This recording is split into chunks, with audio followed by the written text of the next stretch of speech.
You get a creepy looming feeling like there's something wrong. You just really can't tell what it is.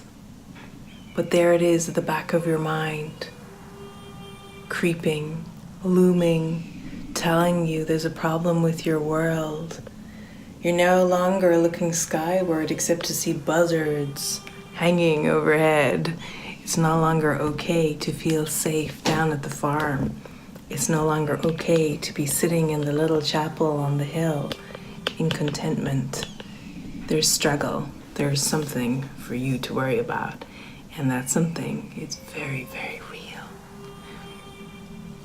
So what is it? This looming thought in the back of your mind, this persistent feeling of guilt and shame, like there's just something undone, wrong, mistaken.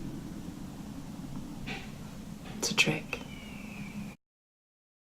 I remember I had an experience a number of years ago where this low-lying feeling of panic had begun to subside, and I had become so devoted to following guidance, even when it pushed me into discomfort in the mind, even at times extreme discomfort in the mind, momentarily till I broke through each time, that things suddenly got soft. And then this wariness came in.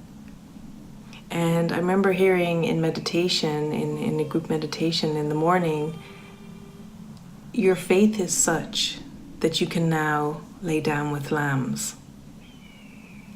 And the image I got with that, and had always had in my own mind, was that of a lone rider, that solo man out on the edge of the pioneer trails who keeps the wagons and the women and the children and all the small animals safe as they go along. He stands on the hill. There's one in Calgary out on the hill, and looks down and makes sure everyone's safe. And he doesn't mind staying out in the cold, and he doesn't have a fire because he's the sentry. He just stays out there, and all he cares about is making sure everyone else is okay. That's his function. And then the Spirit said, your faith is such that you can lay down with lambs, that you can now step back and gently sit at the fireside with those that are defenseless. You are not in that role anymore, in your mind even, of being the defender, of being the protector, of being the advanced warning system. You can relax. Your faith is such that you can relax, and it's warranted now.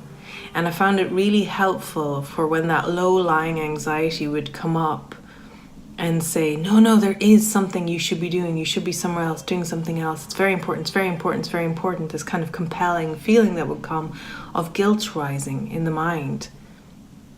And I could remember that what I was now being asked to stretch into was to stretch out by the fireside with the lambs and the little ones, and trust in a deeper way that I was taken care of and that everything was all right. And that my faith was such that I had proved to myself sufficiently again and again. I had been convinced by the Spirit through all the experiences I had that my faith in the Spirit was warranted, that I could trust and that I could relax back into that all is well and all manner of things is well. So, while that looming figure still seems to be a potential in your day, that thing that you believe you need to guard against, then you want to be vigilant for the Spirit. And so it's okay to stand sentry during that time, become completely devoted to watching the hillside and watching and being alert and devoted and attentive. And then that shifts again, and there's a period where you're asked to now just simply come into the trust that what you do doesn't contribute to this sense of well-being. You are given it almost as a ruse for a while to give you some sense of participation.